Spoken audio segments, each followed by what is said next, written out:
Hello dear students, आज का हमारा टॉपिक है जेनेटिकली मॉडिफाइड क्रॉप्स। तो उससे समझाने से पहले मैं आपको बताता हूँ कि जेनेटिकली मॉडिफाइड ऑर्गेनिज्म क्या होता है। जेनेटिकली मॉडिफाइड ऑर्गेनिज्म क्या होता है? देखिए, अगर हम प्लांट्स, बैक्टीरिया, फंजाई या कोई एनिमल, किसी का भी अगर हम जीन मैनिपुलेट करते हैं, जीन को हम मैनिपुलेट करते हैं,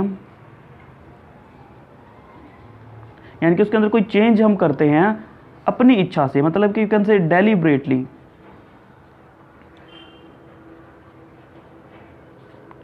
देखिए, प्लांट्स, बैक्टीरिया, फंजाई या एनिमल, किसी का भी जीन अगर हम अपनी इच्छा से चेंज करते हैं तो उसके बाद वो प्लांट बन जाएगा जेनेटिकली मॉडिफाइड प्लांट। बैक्टीरिया, अगर बैक्टीरिया के साथ ऐसा करते हैं तो वो बन जाएगा जेनेटिकली मॉडिफाइड बैक्टीरिया।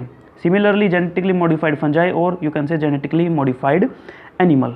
तो इसी प्रकार बच्चों, अगर हम किसी क्रॉप का, यानी कि किसी फसल के अंदर कोई जीन हम अपनी इच्छा से इंसर्ट कर देते हैं या उसके जीन को मैनिपुलेट करने की कोशिश करते हैं, तो ऐसे केस में वो क्रॉप फिर हमारी बन जाती है जेनेटिकली मॉडिफाइड क्रॉप। तो फर्स्ट ऑफ ऑल आपको ये समझ में आ गया भाई जेनेटिकली मॉडिफाइड क्रॉप क्या होती है, ठीक है। अब एग्रीकल्चर के बारे में कुछ बातें करते हैं।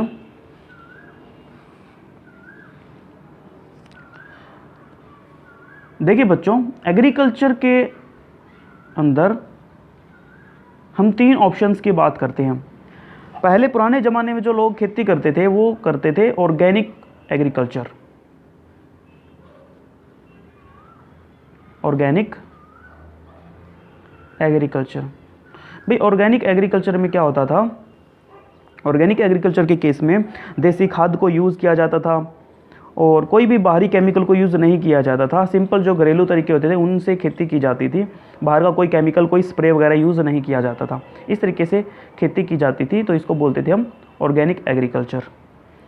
अब ऑर्गेनिक एग्रीकल्चर में प्रॉब्लम क्या होती थी कि ऑर्गेनिक एग्रीकल्चर जो है उसमें किसानों को जब भी कोई बीमारी, कोई डिजीज़ प्लांट्स में आ जाती थी तो ये डिजीज़ को टॉलरेट नहीं कर पाते थे, जिससे प्रोडक्टिविटी ख़त्म हो जाती थी। तो मैं लिख देता हूँ कि ऑर्गेनिक एग्रीकल्चर में जो प्रॉब्लम थी वो क्या थी कि ये डिजीज़ को टॉलरेट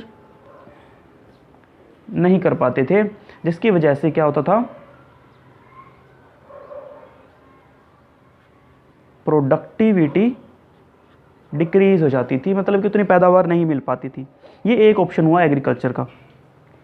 उसके बाद जो हमारे किसान भाई थे वो शिफ्ट हुए नेक्स्ट, मान लीजिए ये फर्स्ट ऑप्शन था, उसके बाद नेक्स्ट ऑप्शन पे शिफ्ट हुए। यहाँ से शुरू करते हैं। वो था हमारा agro chemical based agriculture. Agro chemical based agriculture. इसमें क्या था, किसानों ने अलग अलग तरह के केमिकल्स का यूज़ करना शुरू कर दिया, डिफरेंट केमिकल्स का यूज़ करना शुरू कर दिया प्रोडक्टिविटी को बढ़ाने के लिए। डिफरेंट पेस्टिसाइड्स का यूज़ करने लगे पेस्ट को किल करने के लिए। हर्बिसाइड्स का यूज़ करने लगे अनवांटेड हर्ब्स को किल करने के लिए। डीएपी, यूरिया और तरह तरह के केमिकल्स का यूज़ करने लगे ताकि उनकी प्रोडक्टिविटी ज़्यादा हो। तो इस मेथड में सबसे बड़ी प्रॉब्लम क्या आ रही थी? एक सबसे बड़ी प्रॉब्लम तो ये आ रही थी कि ये बहुत ज़्यादा एक्सपेंसिव पड़ रहा था किसानों को, बहुत ज़्यादा यू कैन से महंगा पड़ रहा था, क्योंकि खाद स्प्रे जो होते थे बहुत महंगे आ रहे थे। और दूसरा कि जो फसलें थी वो एटमॉस्फेरिक क्राइसिस को सहन नहीं कर पा रही थी। दूसरा क्या था कि क्रॉप्स जो थी वो एटमॉस्फेरिक क्राइसिस को सहन नहीं कर पा रही थी। एटमॉस्फेरिक क्राइसिस मतलब कि जैसे कि अगर सूखा पड़ गया, ड्रॉट, तो ये फसलें ख़राब हो जाती थी। बहुत ज़्यादा ठंड पड़ गई तो भी ये फसलें ख़राब हो जाती थी। तो इन दैट केस, इस केस में भी प्रोडक्टिविटी किसानों को उतनी अच्छी नहीं मिल रही थी। कहीं ना कहीं प्रोडक्टिविटी इस केस में भी बहुत डिक्रीज़ हो जाती थी। तो ये दूसरा मेथड रहा। उसके बाद किसानों के पास आया एक नया ऑप्शन,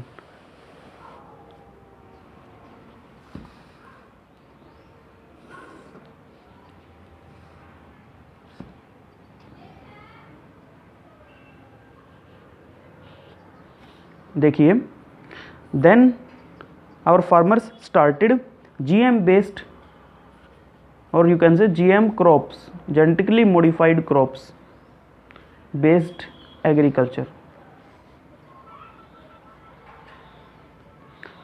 जहाँ पे जेनेटिकली मॉडिफाइड क्रॉप्स को यूज़ किया जाने लगा खेती बाड़ी के लिए। तो अब आप पूछ सकते हैं कि जेनेटिकली मॉडिफाइड जो क्रॉप्स हैं इनका क्या बेनिफिट रहता था किसानों को। तो चलिए हम बात करते हैं जेनेटिकली मॉडिफाइड क्रॉप्स के बेनिफिट्स की। So let me right benefits of genetically modified crops के क्या फ़ायदे रहते थे। पहला बेनिफिट तो इनको किसानों को ये रहता था कि जो जेनेटिकली मॉडिफाइड क्रॉप्स थी ये एबायोटिक स्ट्रेस होते हैं उनके अगेंस्ट ज़्यादा टॉलरेंट होती थी। These were more tolerant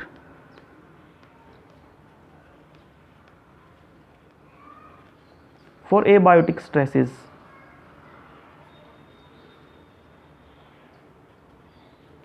abiotic stress कौन से होते हैं?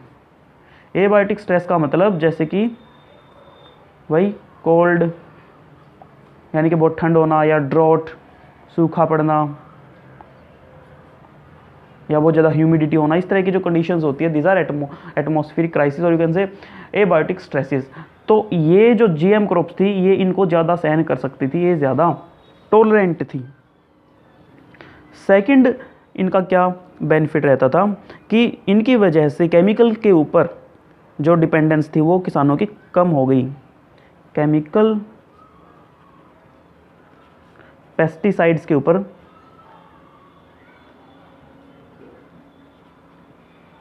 जो किसानों की जो डिपेंडेंसी थी, यानी कि जो निर्भरता थी वो क्या होगी, कम हो गई। और अगर केमिकल्स के ऊपर निर्भरता कम होगी, केमिकल्स को अगर वो कम यूज़ करेंगे तो कहीं ना कहीं जो ओवरऑल कॉस्ट भी कम होगी, यानी कि किसानों का खर्चा कम आएगा अब। तो यानी कि ओवरऑल कॉस्ट भी डिक्रीज़ होगी। अब किसानों को खेती पे कम खर्चा करना पड़ेगा लेकिन प्रोडक्टिविटी ज़्यादा मिलेगी। तो ये भी एक बेनिफिट हुआ। उसके बाद आगे देखिए,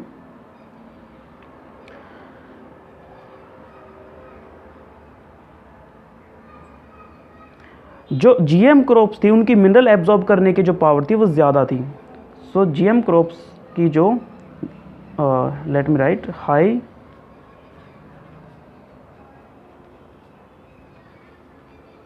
मिनरल एब्जॉर्प्शन, मतलब कि जो GM क्रॉप्स थी वो मिनरल्स को ज़्यादा एब्जॉर्ब कर सकती थी ज़मीन से, और क्योंकि वो मिनरल्स को ज़्यादा एब्जॉर्ब करती थी इसीलिए इन प्लांट्स की जो ग्रोथ होती थी वो काफ़ी ज़बरदस्त ग्रोथ होती थी। तो ये भी एक अच्छा पॉइंट था GM क्रॉप्स का।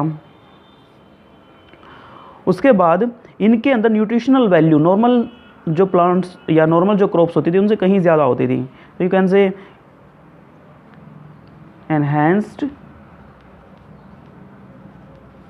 न्यूट्रिशनल वैल्यू, इनके अंदर न्यूट्रिशनल वैल्यू ज़्यादा थी, इनके अंदर पोषक तत्व कहीं ना कहीं ज़्यादा थे या ज़्यादा किए जा सकते थे। जैसे एक बहुत ही इम्पोर्टेंट एग्जाम्पल आता है राइस का। एक राइस बनाया गया जिसमें विटामिन ए की मात्रा को बढ़ा दिया गया एक खास तरह का जीन डाल के। So vitamin A enriched rice, इसके बारे में आगे आएगा, वहाँ पे मैं आपको डिटेल में बताऊँगा। तो एक ऐसा चावल बनाया गया जिसके अंदर विटामिन ए बहुत ज़्यादा होता था। तो ये भी हमने बायोटेक की हेल्प से किया। तो आप बोल सकते हैं यहाँ पे देखिए कि हमने न्यूट्रिशनल वैल्यू को इंक्रीज़ कर दिया एक पर्टिकुलर क्रॉप की। सो ओवरऑल आप कहीं ना कहीं ये अभी से बोल सकते हैं कि जो प्रोडक्टिविटी है वो काफ़ी हाई जा रही है इन सभी केसेस की वजह से। सो नेक्स्ट जो बेनिफिट है वो क्या है कि प्रोडक्टिविटी, अब प्रोडक्टिविटी बहुत क्या हो चुकी है, हाई, वेरी हाई प्रोडक्टिविटी। एक ये बेनिफिट रहा। इसके अलावा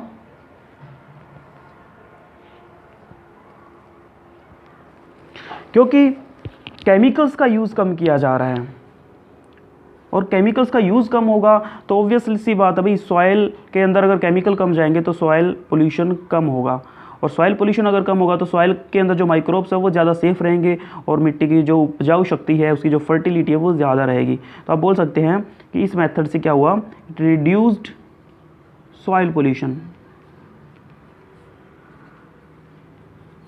जीएम क्रॉप्स की वजह से सॉइल पोल्यूशन कम हो गया, और सॉइल पोल्यूशन कम हो गया क्यों कम हुआ, due to less use of pesticides और you can say different chemicals, ठीक है ना, उनका यूज़ कम करने से। और इससे क्या फ़ायदा हुआ, देखिए इसकी वजह से इट सेव्स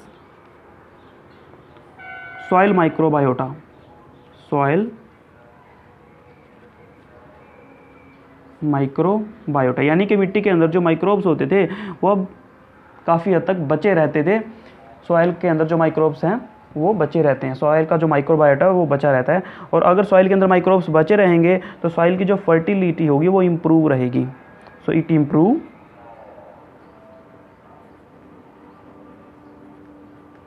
सॉइल फर्टिलिटी, क्योंकि जो माइक्रोब्स होते हैं मिट्टी के अंदर वो सॉइल की फर्टिलिटी को इंक्रीज़ करते हैं। पहले क्या होता था भाई, केमिकल डालने से वो माइक्रोब्स मर जाते थे, लेकिन अब हम क्योंकि जीएम क्रॉप्स यूज़ कर रहे हैं तो पेस्टिसाइड का यूज़ कम कर रहे हैं, पेस्टिसाइड कम यूज़ करेंगे तो माइक्रोब्स ज़िंदा रहेंगे, मिट्टी में ज़िंदा रहेंगे, तो वो मिट्टी की उपजाऊ शक्ति को बढ़ाएंगे, फर्टिलिटी को इंक्रीज़ करेंगे। सो दैट्स इट बच्चों, आई होप कि जेनेटिकली मॉडिफाइड क्रॉप्स का ये कॉन्सेप्ट भी आपको अच्छे से क्लियर हो गया। Thank you so much.